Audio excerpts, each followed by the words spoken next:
সুপ্রিয় দর্শক শ্রোতা, আসসালামু আলাইকুম। বাংলাদেশ জাতীয়তাবাদী ছাত্রদল নির্বাচন কমিশনের কার্যালয়ে ঘেরাওর কর্মসূচি পালন করছে। তারা বলছেন যে পোস্টাল ব্যালট নিয়ে যে বিতর্ক তৈরি হয়েছে তা দ্রুত সমাধান করতে হবে।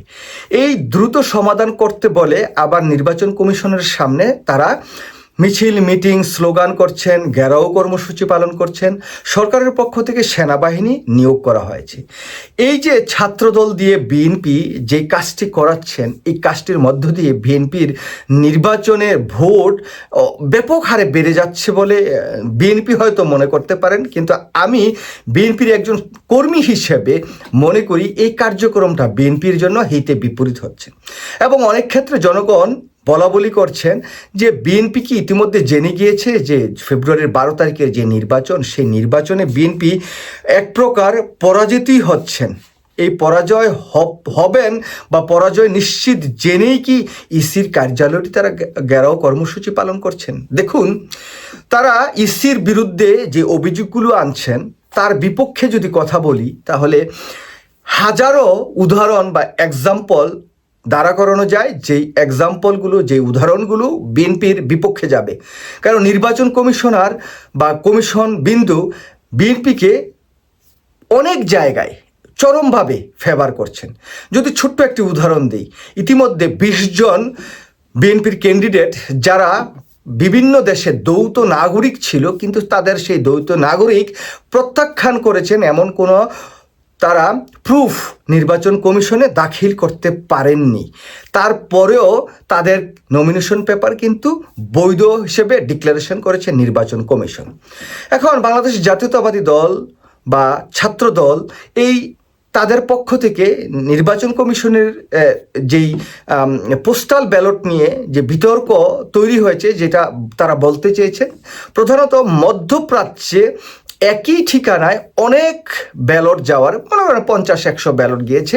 এই ব্যালটটি তারা মনে করছেন যে এটা জামাতের লোকজন তারা সংঘবদ্ধভাবে এই কাজটি করেছেন এবং সেই জায়গায় ভোটটি গিয়েছেন। এখন আপনাদের নর্মাল হিসেবে একটি কথা বলি, পোস্টাল ব্যালটের জন্য যে অ্যাপ্লিকেশন বা দরখাস্ত অনলাইনে করতে হয়েছে, সেটার জন্য আপনাকে অবশ্যই একটি প্রবাসী ফোন নাম্বার থাকতে হবে। দ্বিতীয়, আপনার অবশ্যই ভোটার আইডি থাকতে হবে। তারপর আপনি যখন এই অ্যাপসটি ডাউনলোড করে আপনি অ্যাপ্লাই করবেন আমার পোস্টাল ব্যালটের জন্য, তখন আপনার ছবি ভেরিফাইড করতে হয়। এছাড়াও আরও কিছু প্রক্রিয়া সেখানে আছে। তো যেই জায়গায় মধ্যপ্রাচ্যে একই ঠিকানায় ধরেন 200 ব্যালটই গেল, সেই 200 মানুষ কিন্তু তারা সেই জায়গায় গিয়ে বা সেই অ্যাড্রেসটি তারা ব্যবহার করবেন, তারা সুনির্দিষ্টভাবে সেটা তাদেরকে জানিয়ে তারপর সেটা ব্যবহার করেছেন এবং প্রত্যেকের মোবাইল থেকে এই যে পোস্টাল ব্যালটের জন্য অ্যাপ্লিকেশনটা করতে হয়েছে। শুধু তাই নয়, পোস্টাল ব্যালটটি আসার পর সেটা যার পোস্টাল ব্যালট তার ফোন নাম্বার দিয়ে সেই যে অ্যাপসে গিয়ে কিউআর কোড স্ক্যান করার পর তারপর তার ভোটটি মানে তিনি দিতে পারবেন। সেই ভোটটি যদি তিনি বাংলাদেশে তখন পাঠান, ভোট দিয়ে তখন সেই ভোটটি মানে কাউন্ট হবে। এখন এই যে বিএনপির পক্ষ থেকে অমূলক, অর্থহীন, যুক্তিবিহীন কিছু মানে তথ্য সামনে আনছে, এটা একেবারেই অমূলক, অর্থহীন আমি মনে করি। এই যে পোস্টাল ব্যালট নিয়ে যে বিতর্কটা বাংলাদেশ জাতীয়তাবাদী দল বিএনপি এবং তার সহযোগী সংগঠন ছাত্রদল দিয়ে যেটা করছেন, সেটা আমি মনে করি এই বিতর্কটা বিএনপির বিপক্ষে যাবে, এটা বিএনপির পক্ষে কখনো যাবে না। কারণ আমরা যারা প্রবাসে আছি, আমি ব্যক্তিগতভাবে অনেক খুশি, অনেক আনন্দিত যে এত বছর পর প্রবাসে যারা 20 বছর 30 বছর থাকেন তারা কখনো ভোট দিতে পারেন নাই। তাদের অনেকে হয়তো দেশে গিয়ে ভোটার আইডি করেছেন, কিন্তু এইবার তারা ভোট দিতে পেরে, এটা দেখ জামাতকে ভোট দেখ, বিএনপিকে ভোট দেখ, আওয়ামী লীগকে ভোট, যেই পক্ষেই ভোটটা দেখ না কেন, তারা সবাই কিন্তু খুশি। অ্যাটলিস্ট ডক্টর মোহাম্মদ ইউনূসের সরকারের প্রতি তারা খুশি যে আমরা নাগরিক হিসেবে অন্ততপক্ষে এই যে ভোটটা দিতে পেরেছি, বাংলাদেশ থেকে একটা চিঠি যে আসছে, এই জন্য আমরা অনেক খুশি। আরেকটা তথ্য দিই, যেমন আমার বাসায় আমার 3টা ভোট, আমার ভোট, আমার ওয়াইফের ভোট এবং আমার শাশুড়ির ভোট। তো এর সাথে সাথে আরও 2টি ভোট আমার বাসায় আসছে। আমার 2টা ফ্রেন্ড, তারা ব্যাচেলার লাইফ এখানে কাটান। তো সেই জায়গায় সেই বন্ধুটা আমার বাসার অ্যাড্রেসটাই প্রতিনিয়ত তারা ইউজ করেন। তার যত আইডি হোক, যত ট্যাক্স ফাইল রিলেটেড হোক, সোশ্যাল সিকিউরিটি হোক, সব জায়গায় কিন্তু আমার অ্যাড্রেসটাই ইউজ করেন। তো এখন যদি বিএনপির পক্ষ থেকে বলে যে এই যে বাবুর বাসায় 4টা ভোট গেল, তার বাসায় মাত্র মানুষ 3 জন, আর 2টা ভোট গেছে, এটা জামাতের ভোট, এটা কি মানে যৌক্তিক?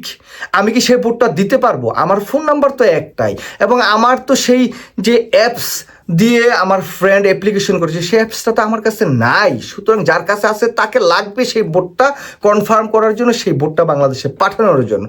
সুতরাং সেটা আমি চাইলেও কিছু করতে পারবো না। তো এই জায়গায় বিএনপির যেই মানে দায়িত্বহীন যে কর্মকাণ্ড, সেটার মধ্য দিয়ে বিএনপি আগামী দিনে নির্বাচনে কিন্তু মানে খারাপ ফলাফল করার একটি সম্ভাবনা আছে, এবং জনগণ এইসব বিষয় নিয়ে অত্যন্ত বিরক্ত বোধ করছেন। কারণ ইসির নির্বাচনটা সামনে মাত্র 23 দিন বাকি। সেই জায়গায় বিএনপির ছাত্রদল যে ইসির কার্যালয় ঘেরাও করে রাখা, সে জায়গায় সেনাবাহিনী মোতায়েন করা, এই সমস্ত কর্মকাণ্ড করে আমি ব্যক্তিগতভাবে যেটা মনে করছি যে বিএনপি হয়তো বা দেখতে পারছে বা সুনিশ্চিত হয়ে গেছে তারা 12ই ফেব্রুয়ারির নির্বাচনে হয়তো তারা বিজয়ী হতে পারছেন না। সেই জন্য তাদের ছাত্রদল দিয়ে একটি মানে কেওয়াজ সে জায়গায় লাগিয়ে নির্বাচনের যে কার্যক্রম সেটাকে ব্যাহত করার চেষ্টা তারা করছেন এই ছাত্রদলকে দিয়ে। দেখুন, ছাত্রদল এই যে এই ইসির যে কার্যালয় ঘেরাও কর্মসূচি করছেন, সেই জায়গায় তারা আরও কি বলছেন, স্লোগানে, মিছিলে, বক্তব্যে তারা বলছেন, ইসির হঠকারী সিদ্ধান্ত ও বিশেষ রাজনৈতিক দলের হস্তক্ষেপে বিশ্ববিদ্যালয় নির্বাচনে গণতান্ত্রিক প্রক্রিয়াকে ক্ষতিগ্রস্ত করেছে। মানেটা কি? ডাকসুর নির্বাচন হয়েছে, জাকসুর নির্বাচন হয়েছে, চাকসুর নির্বাচন হয়েছে, যোগসুর নির্বাচন হয়েছে, সব নির্বাচনগুলো অবাধ, সুষ্ঠু ও নিরপেক্ষ ছাত্ররা ভোট দিয়েছে। সেই জায়গায় সেই ভোটের মধ্য দিয়ে জামাত ইসলাম এর ছাত্র সংগঠন বিজয়ী হয়েছে।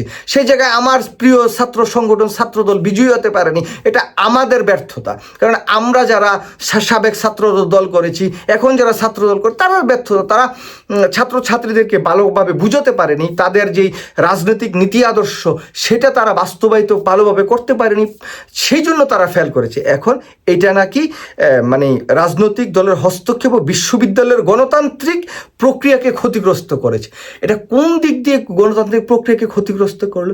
ছাত্র সংসদ নির্বাচন যদি না হয়, তাহলে তো নতুন যে মেধাভিত্তিক রাজনীতি এবং ছাত্রদল থেকে উঠে আসা যে তরুণ প্রজন্মের রাজনীতিবিদ, সেটা তো পাওয়া যাবে না। তো এই জায়গায় নির্বাচন হয়েছে, আমি মনে করি যে গণতান্ত্রিক প্রক্রিয়াটা এটা এই জায়গায় এগিয়ে নিয়ে গেছে এই বর্তমান অন্তর্বর্তীকালীন সরকার। এবং ইসি যদি এই নির্বাচনগুলোতে কোনো হস্তক্ষেপ করে থাকে, তাহলে যথার্থ করেছে, সেটা আমি একেবারেই মনে করি। দেখুন, বিএনপি নানা জায়গায় যেভাবে কর্মকাণ্ড করছে, সেই সমস্ত বিষয়গুলো আসলে কোনোভাবেই জনগণ আসলে গ্রহণ করতে পারছে না। বেসিক্যালি আমিও গ্রহণ করতে পারছি না। আজকে একটি ভোট দিলাম যে বিএনপি আওয়ামী লীগ ভাই ভাই, ধানের শীষে ভোট চাই, এই যে এরকম বক্তব্য, স্লোগান, এই সমস্ত বিষয়গুলো করে বাংলাদেশের সাধারণ জনগণ, যেখানে 4 কোটি জনগণ এখনও সিদ্ধান্ত গ্রহণ করেনি কাদেরকে তারা ভোট দিবেন। যদি বিএনপি এই সমস্ত কর্মকাণ্ড করে, এই সমস্ত কর্মকাণ্ডের মধ্য দিয়ে তাদের যে নির্বাচনী প্রক্রিয়ায় তাদের যে ভোটের যে পার্সেন্টেজ, সেটা বাড়বে না, কমবে, নিচে যাবে। এই যে নির্বাচন কমিশন ঘেরাওর কর্মসূচি পালন করে বিএনপি 2-4টা ভোট বাড়াতে পারবে? কখনোই পারবে না। রাস্তা ব্লক করছে, জনগণের দুর্ভোগ হচ্ছে। এই দুর্ভোগ দেখে মানুষজন মনে করবে যে ও, ছাত্রদল এখন তো বিএনপি রাষ্ট্র ক্ষমতায় আসে নাই, এখনই তারা এই সমস্ত কর্মকাণ্ড শুরু করছে, দুর্ভোগ সৃষ্টি করেছে। মাত্র 23 দিন বাকি নির্বাচনে, সেই জায়গায় নির্বাচনের যে সচিবালয়ের কার্যালয়, সেটা বন্ধ করে দেওয়ার প্রক্রিয়া করছে, সেই জায়গায় তারা মিছিল মিটিং করছে। এই সমস্ত কোনো বিষয় কিন্তু জনগণ আসলে ভালোভাবে মেনে নেবে না। বরঞ্চ আমি যেটা মনে করছি যে দেশে জামাত ইসলাম, যেখানে 4র্থ নাম্বারের একটি রাজনৈতিক দল ছিল বাংলাদেশে, সেই জায়গায় এটা এখন প্রায় 1 নাম্বার রাজনৈতিক দলে রূপান্তরিত হয়েছে। সেটা কেন হয়েছে? সেটা বিএনপির রাজনৈতিক দূরদর্শিতা, রাজনৈতিক এত অসংখ্য নেতাকর্মীর ভিড়ে, যে নেতাকর্মীর অসংখ্য লক্ষ লক্ষ নেতাকর্মী, এই নেতাকর্মীরা কারা? সব বেকার, অযুক্ত ভিত্তিক মানে কর্মকাণ্ড নিয়ে তারা পড়ে থাকে, অশিক্ষিত মূর্খ রাজনীতিবিদ, তারা কি করে এলাকায় এলাকায় চাঁদাবাজি করে, সন্ত্রাসী করে, আকাম কুকাম করে। এই আকাম কুকাম করার কারণে জনগণের মধ্যে বিএনপির প্রতি একটি বিতৃষ্ণা তৈরি হয়েছে। দেখুন, জামাত ইসলাম আমি করি না, জামাত ইসলাম আমি পছন্দ করি না, কিন্তু জামাত ইসলামের যেই ক্যাডার ভিত্তিক রাজনৈতিক দল, তাদের যেই নেতা কর্মী সবাই কিন্তু চাকরিজীবী। তারা চায় যে তাদের যদি কোনো কেউ নেতা কর্মী সমর্থক তারা যদি কিন্তু চাকরি না পায়, চাকরি দেওয়ার ব্যবস্থা করে। তারা যদি চাকরি পাওয়ার উপযুক্ত না হয় তাহলে তাদেরকে ব্যবসা বাণিজ্য দিয়ে দেয়। সেই জায়গায় তারা কিন্তু তাদের নেতাকর্মীরা কিন্তু এই এলাকা এলাকায় চাঁদাবাজি, দান্দাবাজি, দোকান থেকে চাঁদা তোলা, টেম্পো স্ট্যান্ড থেকে চাঁদা তোলা, বাজার থেকে চাঁদা তোলা, এগুলো তারা করে না। এই যে না করা, জনগণ কিন্তু দেখছে প্রতিনিয়ত যে বিএনপির নেতাকর্মীরা চাঁদা তুলছে, জামাতের নেতারা চাঁদা তুলছে না। সুতরাং ভালো খারাপ বুঝি না, জামাতকে ভোট দিয়ে দিব। এই যে এরকম একটা যে প্রভাব বা এরকম একটি কথা জনগণের মাঝ থেকে আসছে, সেই জায়গায় বিএনপির এই যে ছাত্রদল, এই যে ইসি ঘেরাও কর্মসূচি, এই যে নানা কর্মপন্থা তারা হাতে নিচ্ছেন, এগুলো পজিটিভ কিছুই হচ্ছে না, বরঞ্চ জনগণের মাঝে আরও নেগেটিভ একটি ভাইব যাচ্ছে। সেই ভাইবের মধ্য দিয়ে বাংলাদেশের আগামীর যে নির্বাচন, সেই নির্বাচনটা কি বিএনপি বন্ডুল করতে চাচ্ছে নাকি নির্বাচনটা পিছিয়ে দিতে চাচ্ছে, এটা কিন্তু এখন জনগণের মাঝে বড় প্রশ্ন আকারে দাঁড়াচ্ছে। কারণ একটি সময় বিএনপি সন্দেহ করতো যে জামাত নির্বাচন চায় না, এনসিপি নির্বাচন চায় না, তারা দল গুছাচ্ছে, তারা যত দিন পার করতে পারবে তাদের দল সুসংগঠিত করবে।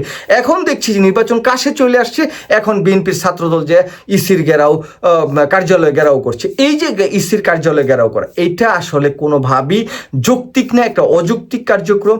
যেই জায়গায় আমি দেখছি ইসির পক্ষ থেকে প্রতিনিয়ত বিএনপি কি বরঞ্চ অনেক জায়গায় বেশি আকারে যদি জামাতকে 10% মানে সহযোগিতা করে ইসির পক্ষ থেকে বা তাদেরকে ফেভার করে, আর বিএনপিকে করতেছে হচ্ছে 50%। তাইলে কোন জায়গায় বেশি? বিএনপিকে অবশ্যই বেশি ফেভার করতেছে ইসি। এবং কি এনসিপি তো সেই প্রথম দিন থেকেই বলে আসছে তাদের যে নিবন্ধন দেওয়া এবং তাদের যে শাপলাকলি প্রতীক পাওয়া টাওয়া নিয়ে, সেই জায়গায় ইসির বিরুদ্ধে এনসিপি সারাক্ষণই কথা বলছে যে ইসি মানে নিরপেক্ষ না। এখন বিএনপি যাচ্ছে যে বলছে যে এই ইসি নিরপেক্ষ না। তাহলে আপনারা এনসিপি যখন বলছে যে এই ইসি নিরপেক্ষ না, ইসিপিকে বাদ দিয়ে নতুন করে একটা ইসি পুনর্গঠন করা, তখন কেন আপনারা বললেন না? তখন যখন বলেন নাই, নীরব ছিলেন, সমর্থন জানিয়েছেন, মানে আপনারা চাচ্ছিলেন যে এনসিপি যাতে মানে নিবন্ধনটা না পায়। তো এনসিপি নিবন্ধনটা পেয়ে গেছে, সব কিছু হয়েছে, নির্বাচনও সামনে আসছে, সব দল এখন নির্বাচনের মাঠে নির্বাচন করবে। এখন আপনারা যে আমরা প্রবাসীরা অলরেডি ব্যালট পেপার পেয়ে ফেলছি, যা হওয়ার হয়ে গেছে, তো এখন আপনারা এই ব্যালট পেপার কি বাদ দেওয়ার চিন্তা ভাবনা করছেন? যদি আপনারা মনে করেন যে ইসি এই ব্যালট পেপার বাদ দিয়ে দিবে আপনাদের আন্দোলনের কারণে, তাহলে আমি ব্যক্তিগতভাবে বিএনপিকে ভোট দিব না। যদি আমিও এখনও আমার ব্যালট পেপার ছাড়িনি, আমি এটা 25-26 তারিখের ভিতরে আমি ছাড়বো, আমি এটা চিন্তা ভাবনা করছি।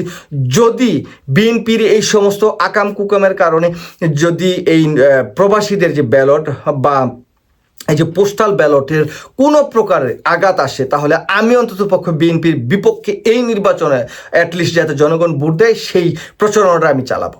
কারণ আমি চাই প্রবাসীরা প্রথমবারের মতো ব্যালট তাদের হাতে গিয়েছে, যারা যেখানে আছেন অনেকের হেল্প করছে, সাহায্য করছে। মিডল ইস্টে খুব খারাপ অবস্থা, নাজুক অবস্থা, তারা এক জায়গায় 15-20 জন থাকে, তারা সেই অ্যাড্রেসগুলো কফিলের বাসায় থাকে, অ্যাড্রেস ব্যবহার করতে পারে না। সুতরাং সেই জায়গায় যদি জামাত ইসলামের কেউ সাহায্য সহযোগিতা করে থাকে বা অন্য কোনো জায়গায় যদি বিএনপির কেউ সাহায্য সহযোগিতা করে থাকে, সেটা ভালো করছে। যদি এখন বিএনপির কেউ সাহায্য সহযোগিতা করে, যেই লোকের ভোট, সেই লোক যদি বলে না তুমি আমার সাহায্য করছো, আমি বিএনপিকে ভোট দিব, দ্যাটস গুড। যদি বলে আমি জামাতকে দিব, সেই দ্যাটস গুড। কিন্তু আমার ভোটটা আমার মোবাইল ছাড়া, আমার অ্যাপস ছাড়া, স্ক্রিন ছাড়া এটা তো কেউ দিতে পারবে না। সুতরাং সেই বিষয়গুলো তাদের বিবেচনা করতে হবে। এই বিবেচনা না করে যদি এই সমস্ত অমূলক অর্থহীন যদি এই ঘেরাও কর্মসূচি দিনের পর দিন চালায়, আজকে দ্বিতীয় দিনের মতো চালাচ্ছে, এই সমস্ত আকাম কুকাম এই ছাত্রদল করে, তাহলে ছাত্রদলের পক্ষে অন্তত পক্ষে বা বিএনপির পক্ষে জনগণের কাছে ভোট চাওয়া বা তাদের পজিটিভ কিছু দেখানো, সেটা মনে হয় না যে সম্ভব হবে। কারণ আমি দেখছি যে সব জায়গায় বিএনপির বিপক্ষেই জনগণ এখন সবচাইতে বেশি। তো বিএনপিও হয়তো সেটা বুঝছে, বিএনপি সেটা দেখছে যে প্রবাসীরা যদি ভোট দেয়, হয়তো প্রবাসী থেকে সবচাইতে বেশি বিএনপির বিপক্ষে ভোট যাবে। এটা সত্য কথা, প্রবাসীরা বিএনপির বিপক্ষে সবচেয়ে বেশি ভোট দিবে এবং জামাতের তাদের পক্ষেই সবচেয়ে বেশি ভোট দিবে যত বেশি প্রবাসীরা আছে। এটা আমি নির্দ্বিধায় বলতে পারি। আমি এটা জানি, মানুষের সাথে আলাপ আলোচনা করছি তো সবাই এই যে বিএনপির বিভিন্ন দলের চাঁদাবাজি দেখছে। এখন বিএনপি যখন নির্বাচনী প্রচারণায় যাচ্ছে এবং তাদের যে কথাবার্তা আওয়ামী লীগ নিয়ে, আওয়ামী লীগকে মানে একসাথে করে আওয়ামী লীগ নাকি বিএনপির ভাই দানের শেষে ভোট চায়, এই সমস্ত কথাবার্তা বলার কারণে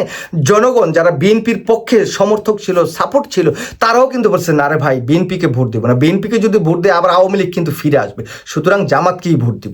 এই যে বিষয়টা, এই বিষয়টা হয়তো বিএনপিও আজ করতে পারছে এবং সেই বিষয়টি আজ করার কারণেই ওই 91-এর কথা তাদের মনে পড়ে যায় যে আমরা কনফিডেন্স যে আমরা রাষ্ট্র ক্ষমতায় যাব।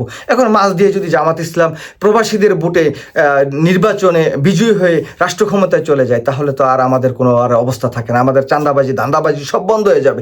তো সেই জন্য হয়তো এই আন্দোলন শুরু করছে। আবার নির্বাচন পেছানোর আন্দোলন কি কালকা পরশু থেকে আবার তারা শুরু করে কিনা, সেই বিষয়গুলো দেখার বিষয়। তো সুপ্রিয় দর্শক শ্রোতা, বিবেচনা আপনাদের ভোট কাকে দিবেন, কিন্তু কোনো চাঁদাবাজ ধান্দাবাজ সন্ত্রাসী গুন্ডা আপনাদের এলাকায় যেই ক্যান্ডিডেট আছে বিচার বিশ্লেষণ করে ভোট দিবেন। আর বিএনপির ছাত্রদল বা বিএনপির নেতাকর্মীদের বলি, এই সমস্ত ফালতু আন্দোলন করে এই নির্বাচনকে বানচাল করা যাবে না। বাংলাদেশের মানুষ একটা নির্বাচন চায়। তোমরা 3 মাস না 3 দিন পরেই জনসভা করে যে নির্বাচন চাইছিল, এখন এই নির্বাচন আর 23 দিন বাকি। সেই জায়গায় এখন এই নির্বাচনের কমিশনের কার্যালয় বা ইসির ভবন ঘেরাওটারাও করে নির্বাচনে কোনো প্রভাব বিস্তার করাটা যদি করেও, যদি ইসি যদি এই সমস্ত আন্দোলনের কারণে মানে পিছপা হয়ে আসে, তাহলে ইসির বিরুদ্ধেও প্রবাসীরা কিন্তু আন্দোলন শুরু করবে, এটা আমি মনে করছি আর কি। সবাই ভালো থাকবে, আল্লাহ হাফেজ, আসসালামু আলাইকুম।